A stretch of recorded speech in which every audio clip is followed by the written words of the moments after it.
Hey, it's Zach, and as always, you can feel free to argue. Tonight I wanted to read you a little something that, I saw Jeremy Scahill on Democracy Now! Today, and he was talking about Joe Biden. I know a lot of people are kind of trying to figure out what's up with Joe Biden. And Jeremy Scahill had a very interesting take on it, and had some information that I hadn't heard before, so I wanted to pass that along. Well, in 2002, in the summer of 2002, was when Biden had that responsibility at the Senate Foreign Relations Committee, which he chaired. The Democrats were in control of the Senate at the time. A lot of people don't remember that. Biden was an instrumental player in all of this. Biden held the hearings, the key hearings on Iraq, where the debate was supposed to happen, and the parameters of the debate were basically set at bomb Iraq or bomb them and invade them. Those dissenting voices, those people who actually had on-the-ground experience, like Scott Ritter, the former UN weapons inspector, was available to testify. People were urging the Senate Foreign Relations Committee to call him because he had direct knowledge over these allegations of WMDs. I happen to be with Hans von Spanek in this story that really has gotten no play. The former Deputy Secretary General of the United Nations, the man who headed the Iraq program for the UN for years, resigned in protest. He had just been in Iraq, in the northern part of Iraq, meeting with Ansar al-Islam guerrillas, the so-called al-Qaeda presence in Iraq. And when he came back, what he was saying is that Ansar al-Islam was actually fighting Saddam Hussein. So, what he meant is that the alleged al-Qaeda connection in Iraq was actually in the U.S.-controlled section of Iraq. This man, a 32-year veteran of the United Nations, was in the United States when those hearings were being held by Biden. We urged Senator Biden's committee to call him as a witness, and they wouldn't do it. And so, we see a man who didn't just make a mistake in voting to authorize use of force in Iraq. This was a man who was a key player in the authorization and the continued support of it. And let's be clear, Joe Biden was a hawk during the 90s when the Clinton administration was economically and militarily targeting Iraq. So I think a lot of people in the streets, from Leslie Kagan, who's one of the leaders of United for Peace and Justice, on down to rank-and-file people, see the selection of Biden as a continuation of this hawkish Democratic policy. It's not just about the candidate. It's about who the candidate is surrounded by.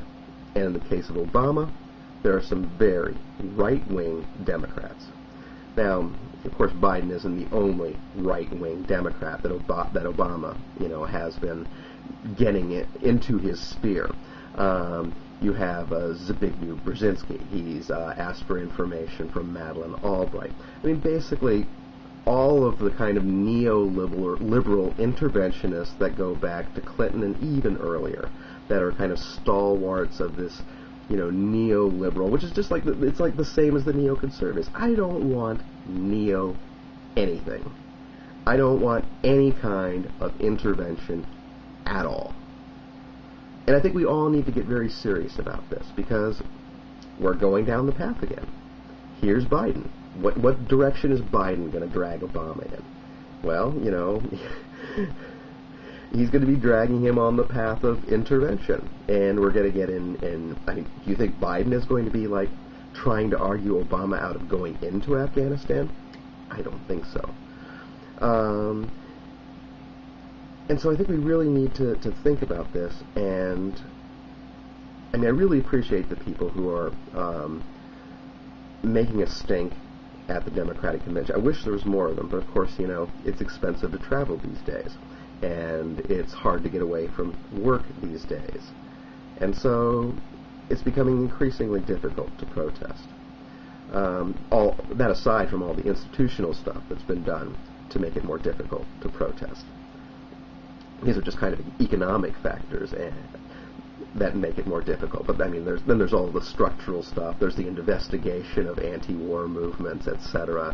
There's the chilling effect, I'm sure, of showing those cages that were prepared for the people protesting the Democratic National Convention, which I think is not something that people think about. I mean, how many people do you think saw those cages topped with razor wire and thought, you know what, maybe I won't go protest at the Democratic National Convention.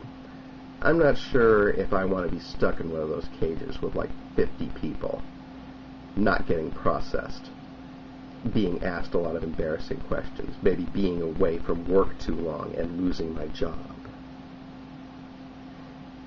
So I think we really need to think about these things, how difficult it is to protest. And by the way, one of the things that I'm going to try to do, I'm still sick and I'm still recovering, but I'm hoping I'm going to be better by the end of next week. I'm hoping to make it to St. Paul to look at the RNC convention and to do some protesting there as well. Like I said, I mean, it's not that I don't think the Democrats need protesting, but Denver is farther away, and I don't know anybody there that I can stay with, which is not the case in St. Paul. I have a friend who I can stay with there, and that means that I don't have to spend any money on that, and it's just physically closer to me. But aside from that, I mean, if the Democrats are complicit, they are complicit with the Republicans. And at least for the last 8 years, I mean, definitely the Republicans have been calling the shots. So, those are my thoughts on Biden and a little bit on protesting, etc. And, of course, thank you, everyone, for watching.